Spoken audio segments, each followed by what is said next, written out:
podcast Hospital da Luz, onde os nossos especialistas falam do que sabem. A diabetes é uma doença crónica, silenciosa e por isso subdiagnosticada. Temos diabetes quando o nosso organismo deixa de ser capaz de utilizar e armazenar convenientemente o açúcar proveniente dos alimentos e que constitui, claro, uma fonte de energia para o funcionamento das nossas células. Mais de 1 milhão de portugueses têm diabetes e nos últimos anos a incidência desta patologia em idade pediátrica tem aumentado. O pediatra responde.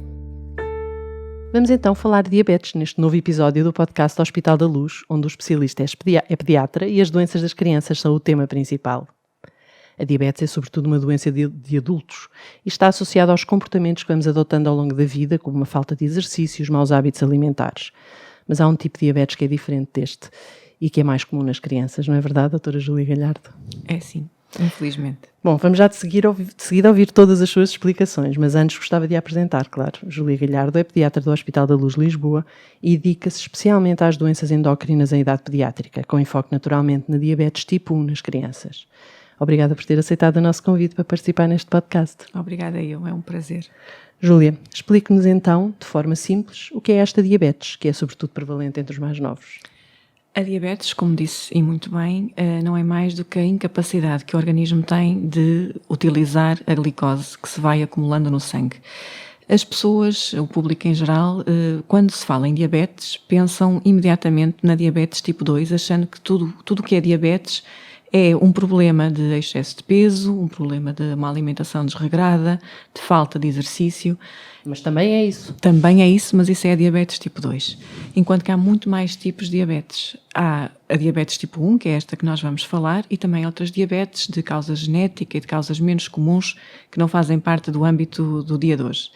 A diabetes tipo 1 não é mais do que uma doença autoimune em que o nosso organismo produz anticorpos que atacam o próprio pâncreas. Estas pessoas mais velhas, mais novas, a diabetes tipo 1 pode ir dos 6 meses até aos 100 anos, até enquanto estamos vivos, apesar de ser mais frequente nas idades mais jovens.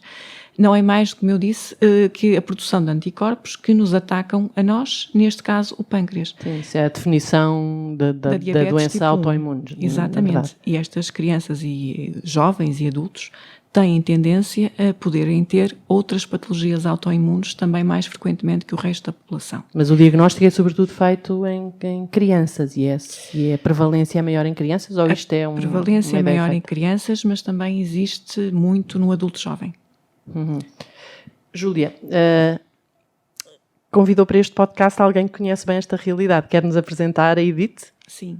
A Edith Cruz é mãe de um menino que eu sigo, que tem diabetes tipo 1 desde os 6 anos, que atualmente tem 9 e que tem bomba de insulina há mais ou menos meio ano a esta parte. E tem sido uma aventura desde o primeiro dia, desde o diagnóstico até à colocação da bomba, ao tempo pós-bomba, aos acertos, aos ajustes, não é, Edith?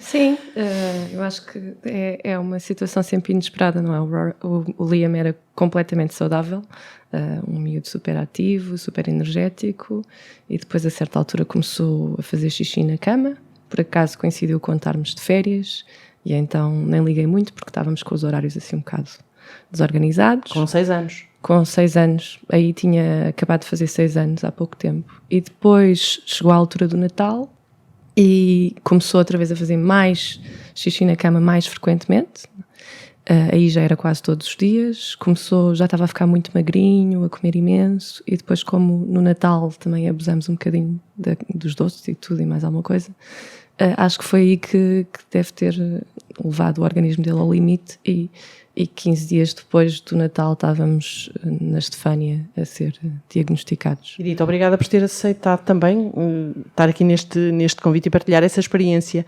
E eu queria, enfim, já ouvimos aqui como é que isso tudo começou, como é que tem sido viver com a diabetes na família. Já havia diabetes na família, era uma realidade que conheciam, uma patologia que, quer dizer, de alguma maneira sabiam o que era? Não. Lá em casa, dos dois lados da família, é tudo bastante saudável, não há doenças crónicas, não há assim complicações nenhumas. Como disse, o Liam é o segundo de 3 e são todos super saudáveis, super ativos. A diabetes tem sido uma aventura que eu acho que ao fim de 2 anos ainda estamos constantemente a aprender.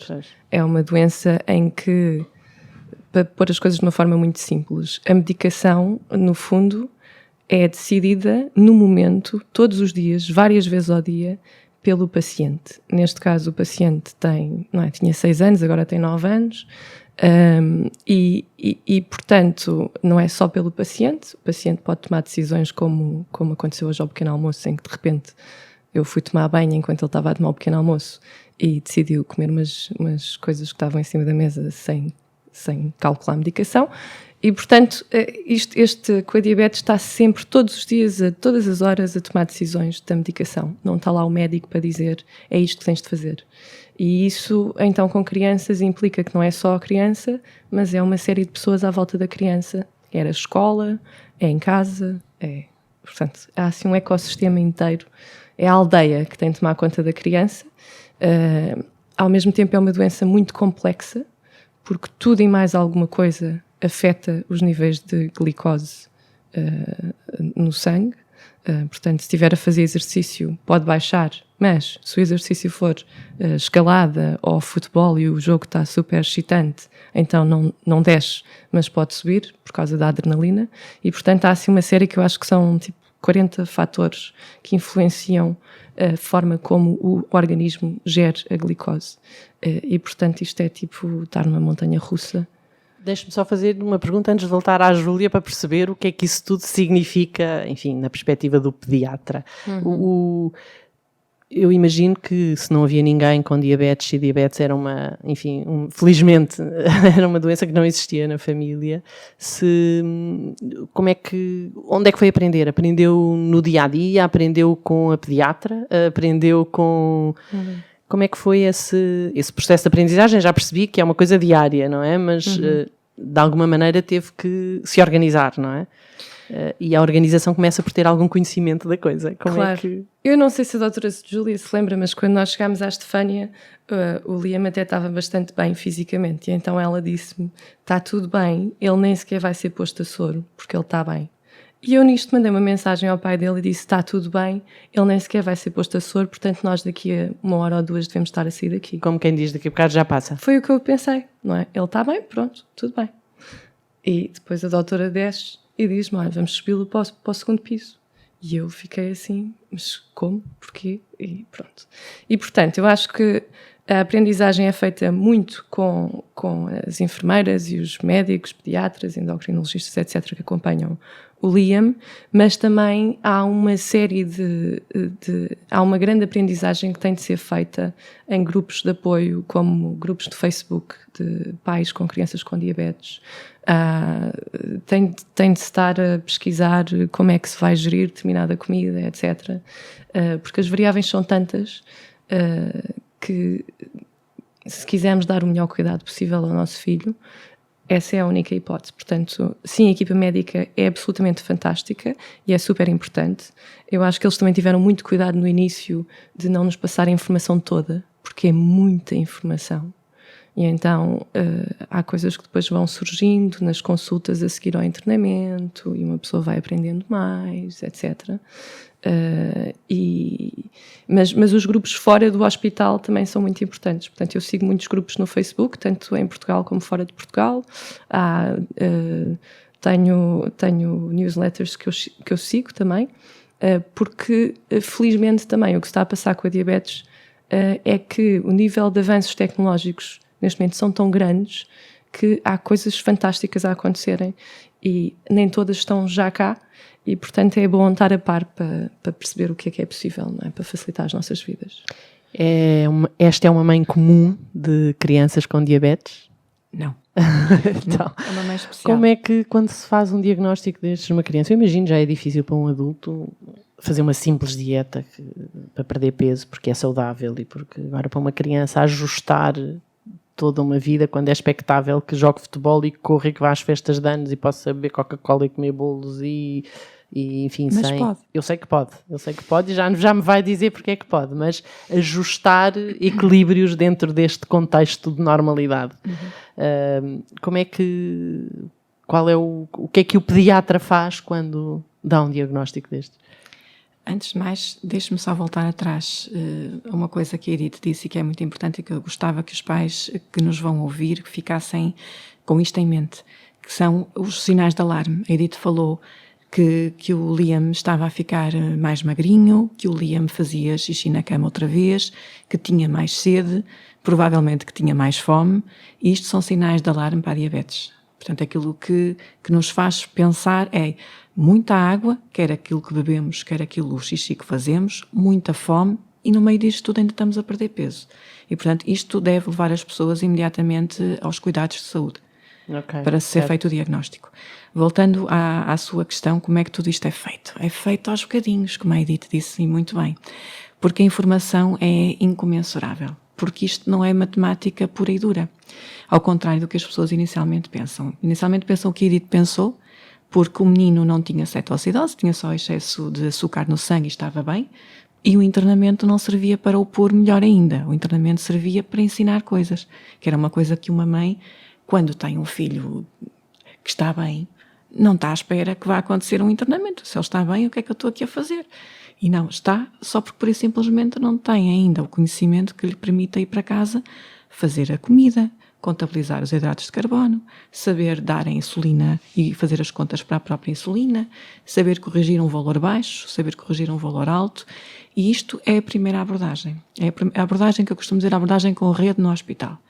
A fase 2 é a abordagem com rede por telefone, que é a semana a seguir, em que vai para casa, já terá que fazer as próprias refeições, terá que contabilizar, fazer as contas sozinha, com a nossa ajuda, se for preciso, em SOS, mas ainda em casa. E a terceira etapa é esta conversa, mas já indo à escola. Às vezes, inicialmente, só um bocadinho, para adaptar, depois, a posteriori, já fazendo refeições em casa e, nessa fase, já com aulas de educação física.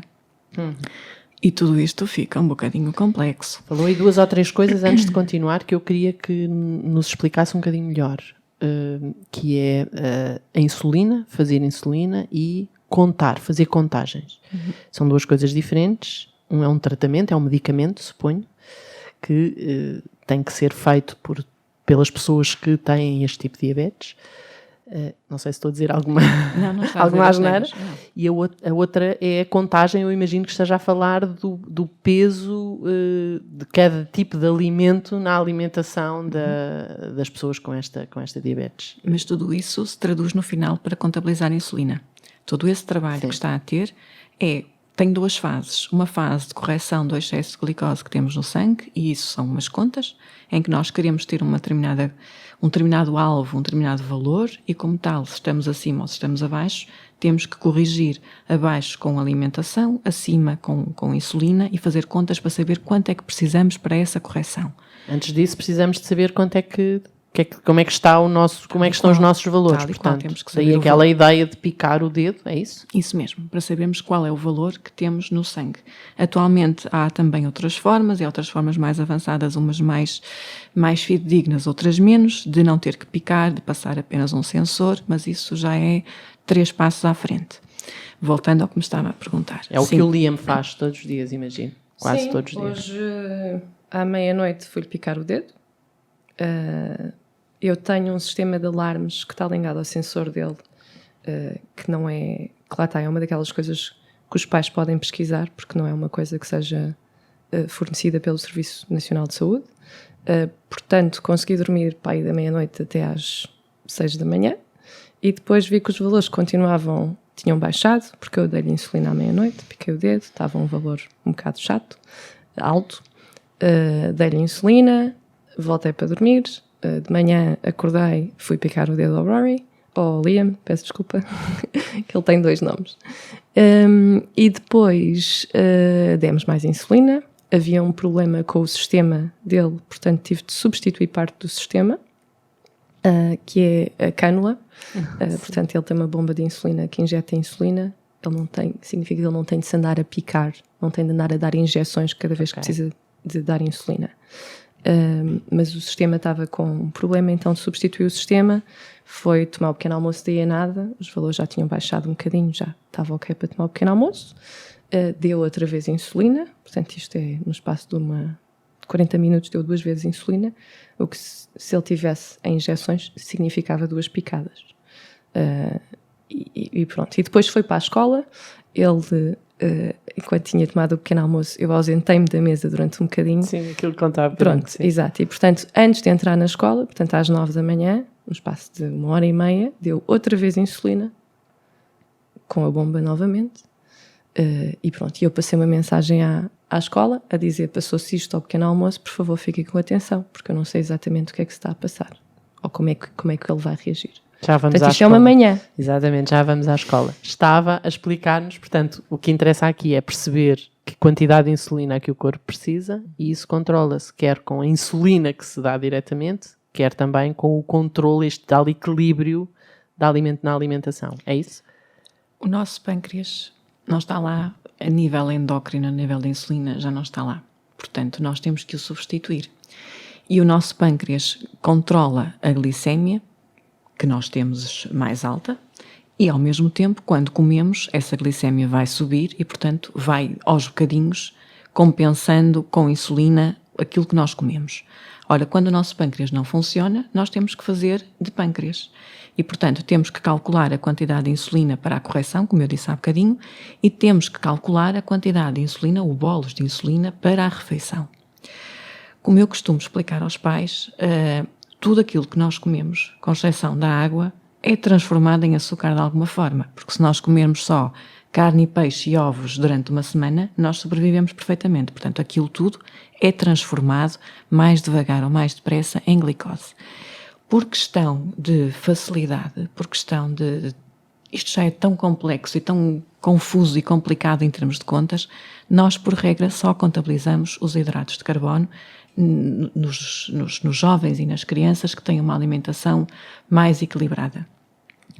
Quando temos necessidade, por controlo glicémico de alguma forma, de fazer mais quantidade proteica ou mais quantidade de gorduras saudáveis, volto a dizer saudáveis, não é disparates, aí temos que explicar aos pais como é que se contabiliza este tipo de alimentos. Porque se eu restringir os hidratos de carbono uma quantidade mínima e só fizer contas para hidratos de carbono, a páginas tantas ando com os valores altíssimos porque não compensei aquilo que comi. Mas isto já é uma fase, já não são 3 passos à frente, já são 10 passos à frente. Certo. Mas foi isto que a Edith teve que aprender. Como é que o Liam lida com isso? Porque já ouvimos a Júlia dizer-nos, a vida pode ser completamente normal, apesar de tudo isso. É a sensação que ele tem? Não. Eu acho que se ele estivesse aqui dizia que não é normal e que a vida dela é uma chatice e que tem que estar sempre a... Não é? Agora está mais fácil, porque não tem de andar a fazer picadas na barriga, mas, quer dizer, para ele diz não é normal. E é importante nós lá em casa lembrarmos-lo de que mas olha, tu tens imensas vantagens, já viste, tu jogas futebol como os manos e como os teus amigos todos, tu fazes tudo o que tu queres à mesma, só tens de estar com atenção ao que estás a fazer, não é? Tens de estar constantemente a tomar decisões. Ele ainda não toma a maioria das decisões, não é? Ainda são tomadas por ele. Mas voltar à escola foi o processo de ser diagnosticado até voltar à escola a fazer tudo é se calhar 1 mês, não é? Porque nós voltamos para casa, primeiro não se vai logo para a escola, depois vai-se para a escola, mas ainda não se faz educação física. Nos recreios é preciso estar alguém sempre a tomar atenção, porque o recreio, apesar de não ser educação física, dependendo da criança, pode ser muito ativa fisicamente, então está a gastar energia, não é? A glicose é energia, e se ficar sem energia tem uma hipoglicémia, que é basicamente um carro ficar sem gasóleo, não é? E pronto. E portanto é uma situação de emergência no momento. E portanto é preciso... Ele já passou por isso para perceber a importância de manter essas coisas equilibradas, ou tem conseguido que isso não aconteça? Não. As hipoglicémias e as hiperglicémias são uma coisa quase diária nestas crianças. Pelo menos no meu filho e eu acho que será em todos. Nos adultos talvez não, porque os adultos têm uma vida muito mais controlada, mas a doutora está a dizer que sim. Está a dizer que sim, pois. Quem nos está a ouvir não vê a Júlia a abanar com a cabeça a dizer que sim, mas confirma-se que está a dizer que sim. As hipoglicémias e as hiperglicémias são uma coisa regular na vida de uma criança com diabetes tipo 1. Nas hipoglicémias, que é basicamente ficarem sem energia, eles sentem-se mal, sentem fome, sentem-se fraquinhos e pelo menos o meu filho consegue detectar a maioria das hipoglicémias, se bem que já é num valor baixinho, não é? Se calhar nós aqui estamos todos a 100, mais ou menos, mais coisa, menos coisa, e ele, e isso é o valor normal, digamos assim, e ele, a partir de 70 já é uma hipoglicemia, ele quando ascende, às vezes está a 40, 50, ok? Portanto, por isso é que é preciso estar sempre alguém em cima das situações todas. Mas ele já sabe, hoje em dia, lidar com essas situações de hipoglicemia, as hiperglicémias, que é estar acima do que é normal. Do valor normal, sim. Sim, ele não sente nada e também significa que não tem o problema com nas hipoglicémias ele tem motivação para se tratar, porque ele sente-se mal. Nas hiperglicémias ele não tem motivação para se tratar, porque ele não sente nada. Mas uma hiperglicemia, a consequência tem de se dar insulina para baixar o valor da glicose, mas às vezes não se pode ir comer. Portanto, se eu estiver numa festa ou se eu estiver prestes a ir almoçar na escola, por exemplo, em que todos os meus amiguinhos vão almoçar à mesma hora e estou com uma hiperglicemia, espera, agora não podes comer, tens de fazer uma pausa. E isto, pelo menos com o meu filho que adora comer, é uma coisa muito chata de gerir e muitas vezes acaba em lágrimas e tragédia e pronto. E, portanto, a diabetes tem muitas implicações físicas para a pessoa, mas também tem uma carga emocional grande. E nós ainda nem entramos na adolescência, não é? Exatamente, sim. Pronto. Estas subidas e descidas são assim mesmo? São normais? São. Isto são as manifestações normais da diabetes? Tipo? São, porque por mais que nós tentemos ser um pâncreas artificial, nós não somos. E, portanto, andamos sempre atrás do prejuízo, a maior parte das vezes. Portanto, ele corre demais. Quando eu digo demais, não é demais, não é? Corre o que tem que correr, é uma criança, brinca, salta, pula como qualquer outra criança. E pode gastar demais aquilo que nós não estávamos a contar que fosse gasto. Porque se estivéssemos a contar que fosse ser gasto, tínhamos dado um bolos mais pequeno ou tínhamos compensado com hidratos de carbono antes de começar o exercício. Como tal, não acontece, porque é normalíssimo. Muitas das vezes eles fazem hipoglicémias, que são, na diabetes, valores abaixo de 70. Quanto mais hipoglicémias se fizer, menos sensibilidade temos para elas, ou seja, mais baixinho as vamos notar. Por outro lado, as hiperglicémias, como disse a Edith muito bem, nós não as sentimos. Nas crianças mais pequenas, às vezes ficam um bocadinho pós-chatinhas, uma grande birra, com pouca paciência, e os pais, no início, não percebem que isto pode ser uma hiperglicémia. Aliás, os pais têm um medo enorme das hipos e muito pouco medo das hipers, ao contrário da minha pessoa, que martela bem as cabeças. Qual é que é o risco de uma e de outra? Uma hipoglicémia é fácil de corrigir. Tem-se sintomas, fica-se com dores de cabeça, fica-se com hipersudorese, ou seja, transpirar a mais, fica-se irritado, como qualquer um de nós quando está cheio de fome. Se são 3 da tarde, 4 da tarde e nós ainda não fomos almoçar, estamos com pouca paciência para tudo, não é verdade? É verdade. E queremos ir comer, ponto final. Queremos. É sim, a mesma coisa. É verdade. É exatamente o mesmo que sente uma criança ou um adolescente ou um adulto com hipoglicemia. Quando os valores estão altos, por regra não sentem nada. Mas a correção de uma hiperglicemia é muito mais trabalhosa do que de uma hipoglicemia. Uma hipoglicemia, por regra, em meia hora, 40 minutos está tratada. Uma hiperglicemia pode levar uma manhã, uma tarde, Sim, um dia inteiro. Uma hipo preenche-se. Uma Tal e qual. hiper tem que arranjar-se maneira de se tirar de lá alguma coisa que está a mais. Tem que se dar insulina para que aquela glicose seja introduzida nas células e isso leva tempo. E quando temos uma bomba de insulina, como é o caso do filho da Edith, ainda leva mais tempo. Porquê? Porque a bomba de insulina, eu costumo dizer que é como a rega gota a gota. Vai dando uma gotinha a cada 5 minutos e se alguma coisa no sistema da rega não está a funcionar bem, ou porque a cânula não está obstruída, ou porque há inflamação local, ou porque toda a tubagem, desde a bomba até à pele, até ao corpo da criança ou do jovem, está obstruída, eu tenho que ir modificar o sistema todo. Tenho que corrigir com caneta para saber que se aquele sistema não está a funcionar, eu tenho que arranjar a alternativa rapidamente para dar a insulina que falta e tenho que substituir aquilo tudo. E a cada 2 horas eu tenho que ir verificar, algumas vezes inicialmente a cada hora, verificar os valores de sangue e ir fazendo correções. E isto pode-me levar o dia todo. Portanto, Ou à o noite. risco, ou à noite, ou quando eu digo dia, estou a falar das 24 horas. Portanto, implica uma disponibilidade grande, não é? consciência. Implica alguém não dormir dias a fio. Não se dorme lá. Eu não durmo há 2 anos. É um bocado como ter um recém-nascido. E isso é uma coisa que eu acho que tem de começar a ser tomada em consideração no tratamento da diabetes. É que a diabetes tipo, Envolve a família toda, tudo. naturalmente. é impressionante. Envolve a família E há toda. aquilo que nós chamamos o cansaço do cuidador, que depende dos agregados, mas que existe. Existe mesmo quando os agregados são alargados, e até moram os avós e há muita gente lá em casa, porque há a preocupação. E o medo de fazer hipo, o medo de fazer hiper e estar sem insulina a noite inteira e acordar com cetoacidose.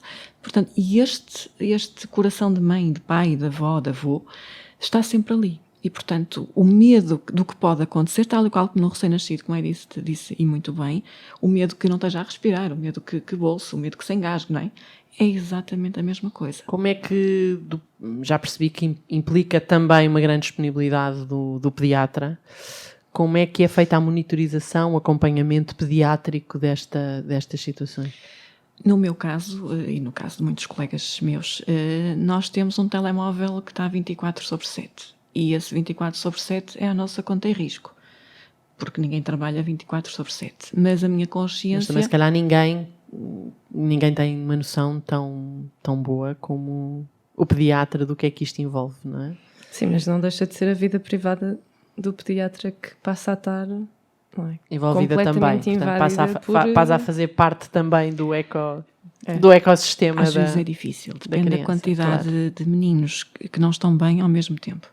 Se forem muitos que não estão bem ao mesmo tempo, são vários dias em que não é só a mãe e o pai que não dormem, é o pediatra que não dorme e que também faz bancos à noite e que no dia a seguir tem que ir trabalhar. Mas também queremos passar aqui uma mensagem positiva para quem está a ouvir. Obviamente. E por isso eu lhe fiz a pergunta sobre o que é a monitorização, o acompanhamento pediátrico, como é que deve ser feito uma criança com esta patologia. O acompanhamento diário é feito pela família, com ou sem monitores de glicose contínua, que é o caso que a Edith estava a falar, que atualmente existem alguns no mercado, uns mais caros, outros menos caros, uns com participados, outros nem tanto, uns comunicam com bombas, outros que não comunicam, e depois depende do à vontade e da capacidade económica de cada família para que isto seja feito. Posteriormente, o médico, o enfermeiro, todos nós, equipa de diabetes, estamos em contacto com as famílias que fazem download de sistemas de monitorização que nós seguimos e aconselhamos e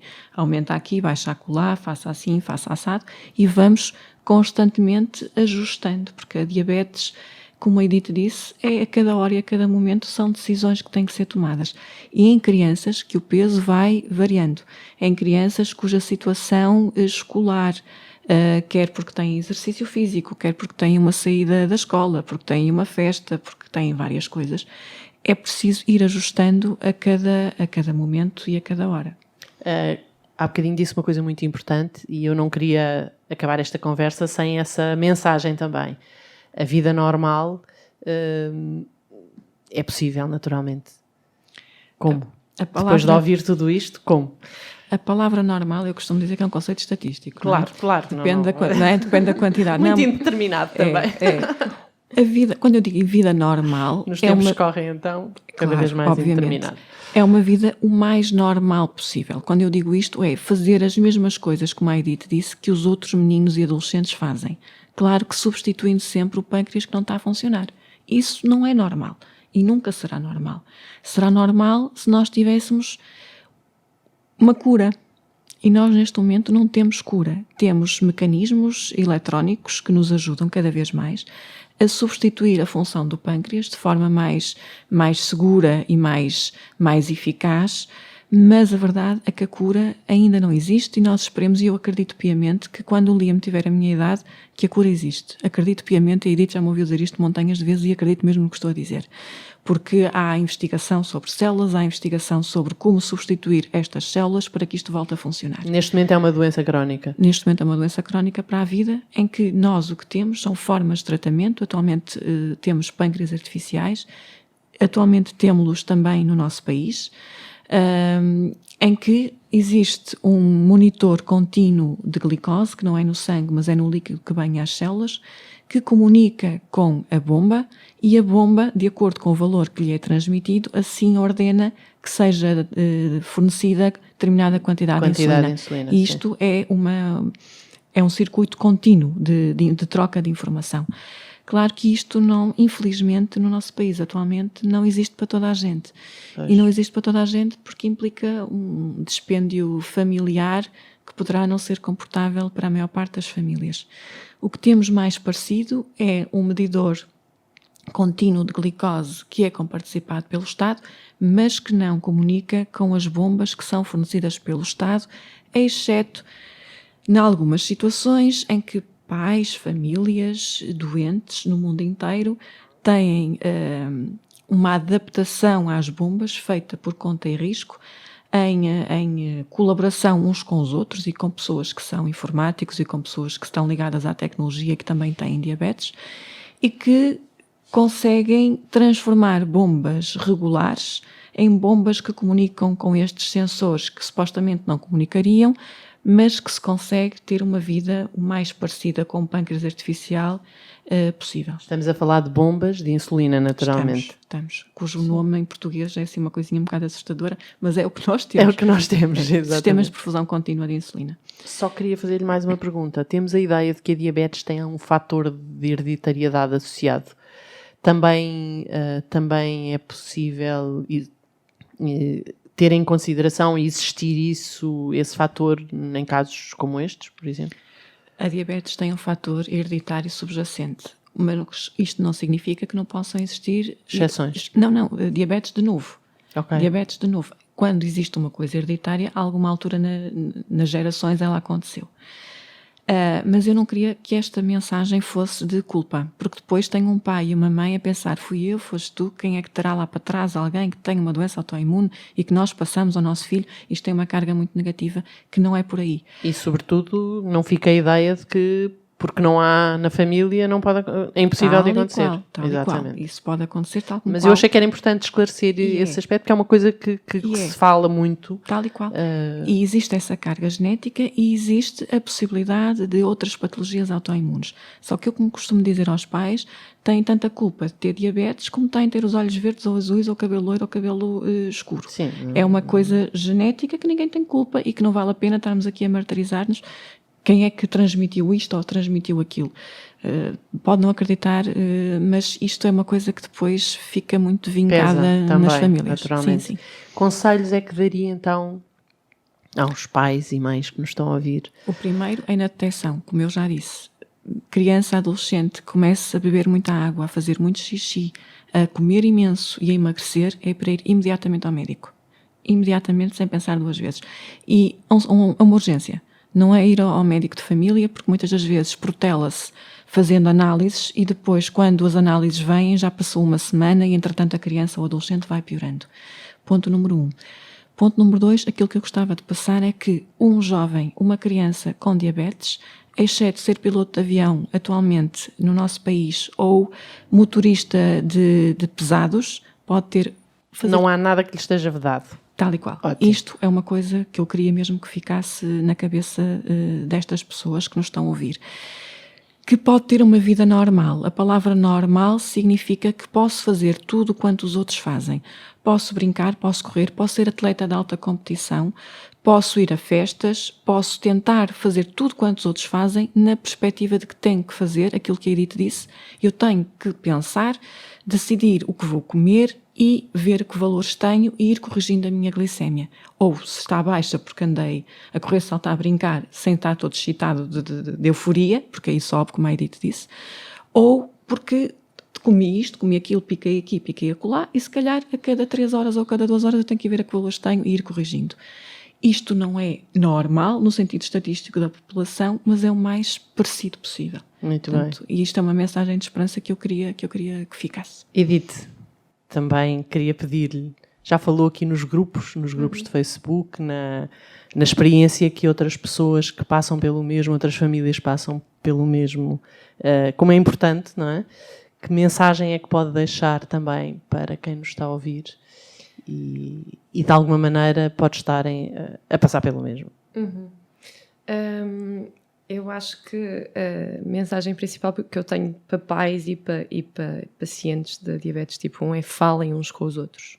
Não é muito fácil virarmos para o lado e estar lá uma pessoa com diabetes tipo 1, mas há formas de chegarmos até elas, não é? E como a doutora disse, é uma doença em que se calhar se acorda à meia da noite com o coração a bater rapidamente porque se calhar alguma coisa não está a funcionar bem. Portanto, é uma doença com muitas preocupações. Portanto, falem uns com os outros, não só para perceberem que estamos todos no mesmo barco, para aprenderem uns com os outros. E sobretudo para saber que é possível Sim. dormir uma noite seguida, um dia destes. Um dia destes. Um dia destes. E depois eu acho que o outro ponto também é uma coisa que foi fundamental para o Liam, foi mais ou menos 6 meses depois dele ser diagnosticado e ele estava com muitas resistências a muitas situações, ele teve num evento com outras crianças com diabetes tipo 1 e isso foi claramente um momento que para ele mudou as coisas, porque ele percebeu, eu não sou o único e a maioria dos meninos já estava com bomba de insulina, ele ainda estava com canetas. E ele percebeu, eles já estão todos com bomba, eu também vou ter a bomba, não vou ter de andar sempre a pigar-me na barriga. E portanto esta coisa de incluir os miúdos, pôr os miúdos em contacto com outros miúdos, acho que é fundamental. Os pais em contacto com outros pais é fundamental. E depois o meu terceiro conselho é pesquisem coisas, porque há soluções que são, há muita tecnologia neste momento, há soluções que são caras, mas há soluções que são quase de graça.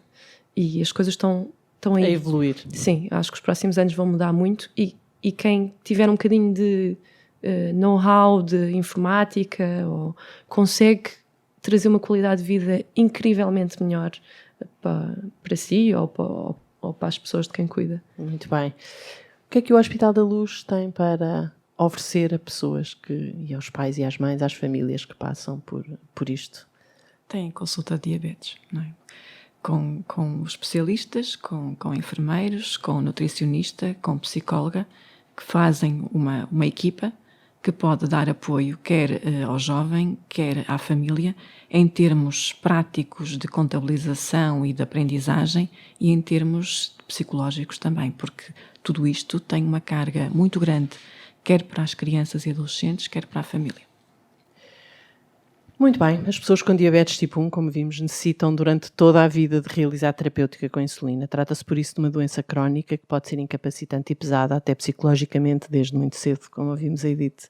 Identificar os sinais de alerta para agir rapidamente e saber que a diabetes não impede estas crianças e jovens de levar uma vida normal, dentro daquilo que é normal na normalidade, tão igual a toda a gente quanto possível. Faz parte da aprendizagem que todas as pessoas com diabetes têm que fazer. O seu testemunho neste podcast, Edith, disse-nos isso mesmo. Muito obrigada por ter aceitado estar aqui connosco, partilhado a sua experiência e, sobretudo, a sua esperança. Obrigada, eu. Júlia, agradeço-lhe também a forma clara como nos explicou o que é esta doença e como nos orientou nesta conversa.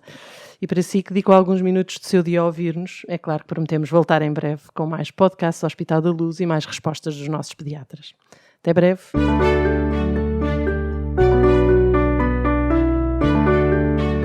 Podcast Hospital da Luz, onde os nossos especialistas falam do que sabem.